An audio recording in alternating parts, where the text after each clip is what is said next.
All right, so now we're going to really get into diet. Diet, super important. We've already kind of spoken about. It's almost like a car.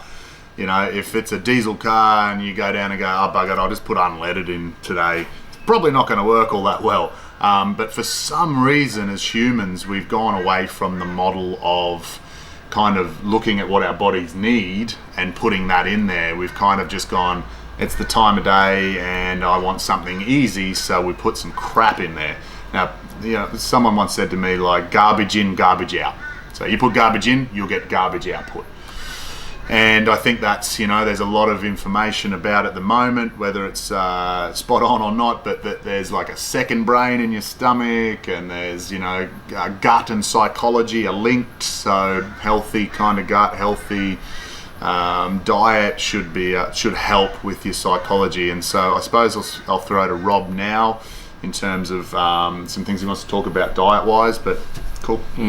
So I guess the first premise of this discussion should be that I'm not a dietitian. In general practice, we probably touch on it, but in future we'll reference some of the research. But a dietitian is a great start. The gist, as Adam said, the gist of diet is rubbish in, rubbish out. And you want to be made of good stuff, and so we all kind of talk about a healthy, balanced diet. And what does that mean is what we'll drill down into. But I think that there's a lot of basic understanding about, you know, there's carbohydrates and there's proteins, and those are what we call, and fats, and those are what we call macronutrients. And I think making sure your macronutrients are balanced. There's an old food pyramid which is sort of wrong now, but we know that, you know, the bulk of those macronutrients make up the bulk of our calories in. Once you get those right and you're not overeating or you're not eating too much and putting on weight, then you can focus on the micronutrients. And that's what's been studied a lot in depression. Things like zinc and magnesium, B12 all have some science, and a lot of the science is that it comes out and they say, well, we're not too sure. There's not too much of a difference between the groups.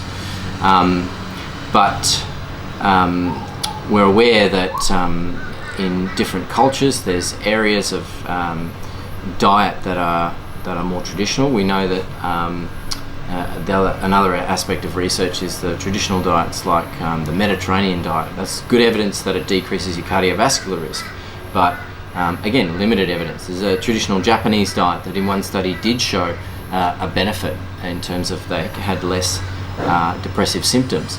The trouble with these types of studies, with which the dietitians will attest to, is that they're difficult to rule out other variables. So people who tend to pay attention to their diet tend to pay attention to other things and are less likely to have depression because of that. So it's really hard to drill down in a randomized controlled trial which aspects of diet will fix your depression. But we know that it makes a difference. We again alluded to alcohol, but other drugs as well. We know even caffeine can contribute to anxiety and sleeplessness, and that chronic sleeplessness or poor quality sleep can deteriorate or wear away at your mental health. So things that we put into our body, super important. There's a really interesting study that looked at all of our cells, and I'm going to get a bit sciencey here, a bit too deep, so but bear with me because Go for it. I love this stuff. Stick with us, people. All of our cells have a wall, and the wall is made of fat. And this study looked at the walls of people, and it matched it to the types of fats they ate.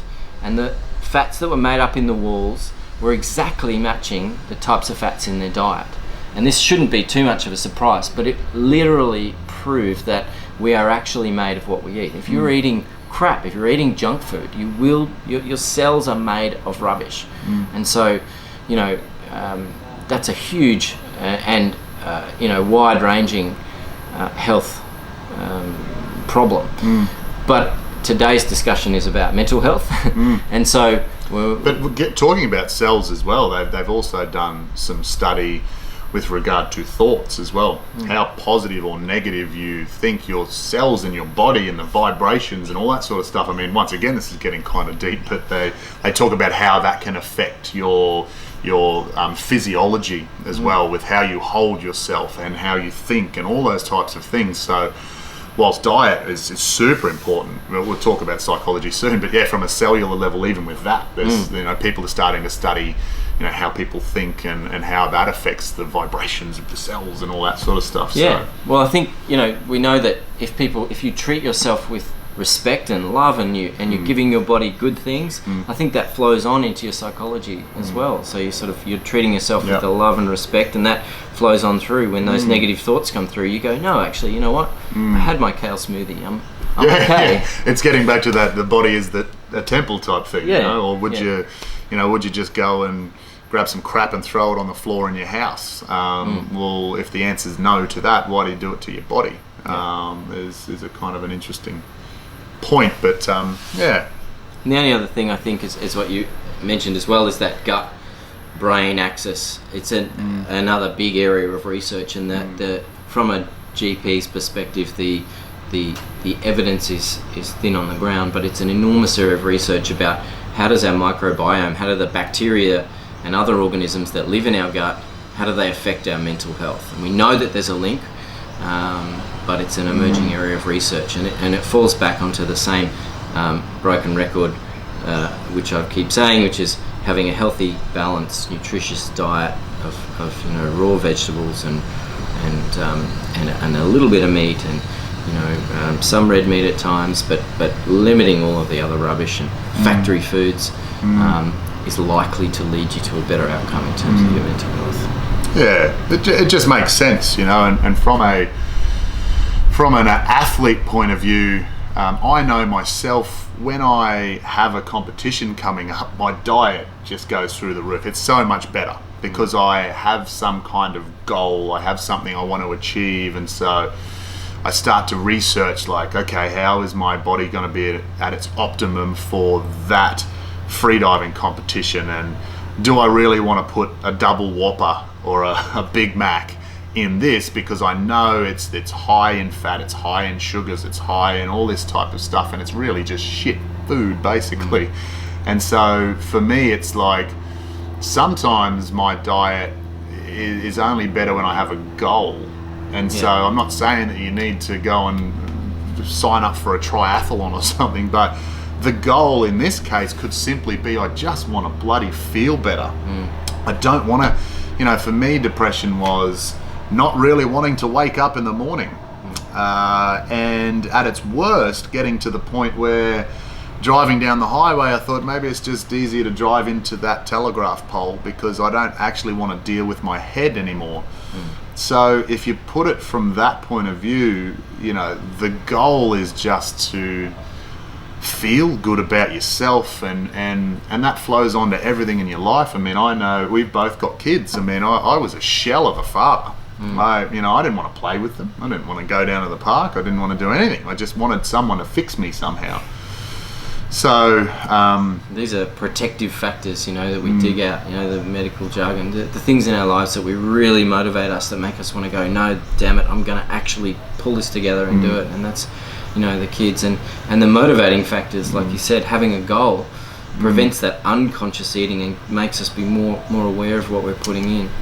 But this is all pretty serious stuff, and it can have serious outcomes, and these are building blocks. I'm not saying, or we're not saying that having a great diet will cure your depression like that. This is part of the building blocks. Correct. And that's why we build the pillars on top of each other. So it's a part of it.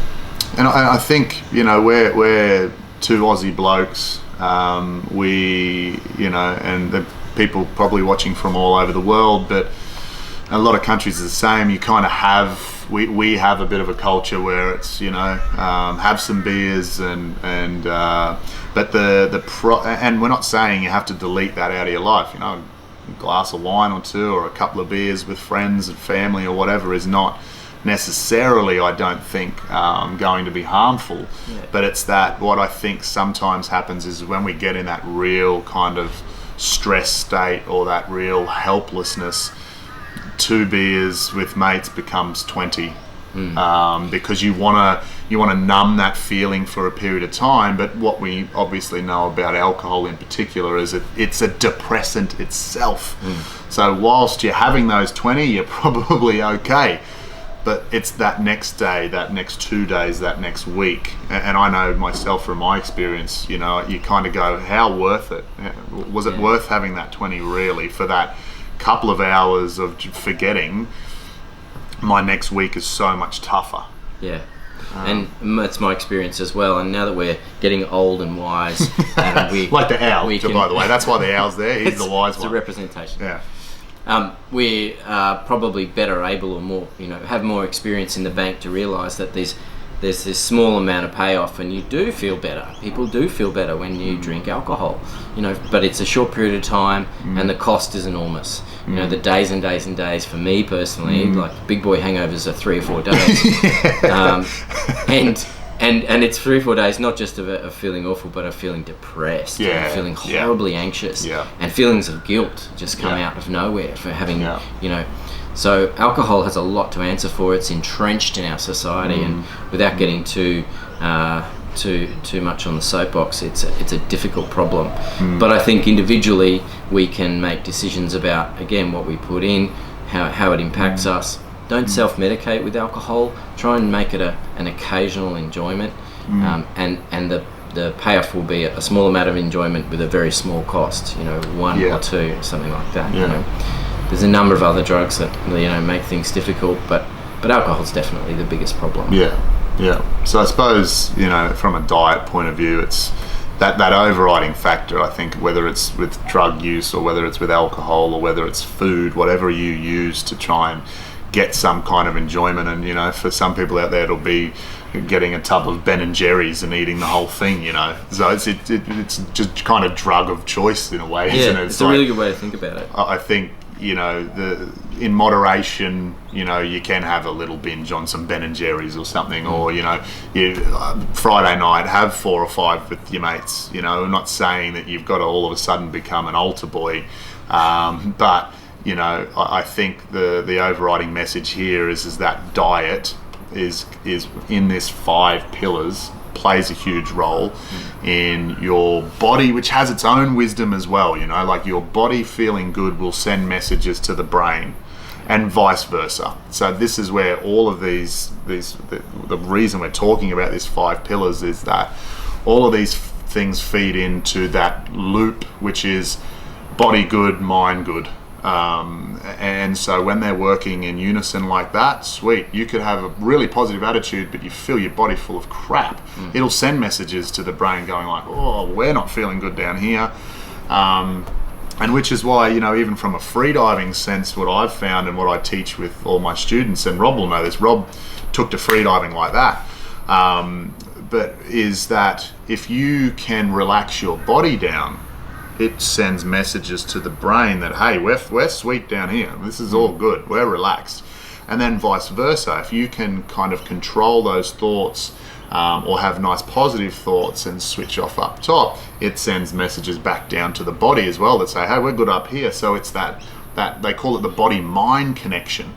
And so similarly with diet is that if you put good stuff in, your body will thank you for it and thank your brain for it, because your brain's made the decision to go, no, I value myself enough to not eat 7 cherry ripes. Instead, I'll actually, but also it's that, you know, understanding that if you are in a bad headspace, you know, it affects your decision making with, should I go to the shops and buy some good wholesome food and cook it, or should I just get on Uber Eats and get some tacos? And I think that's another thing that doesn't help. While we're taking away things that give us dopamine, we know that, you know, as you said, the food, alcohol, chocolate, all of those things give us a dopamine hit. And we'll get into probably willpower and how dopamine and willpower work later on in the psychology section, but we will be discussing other tools, other ways to give your body that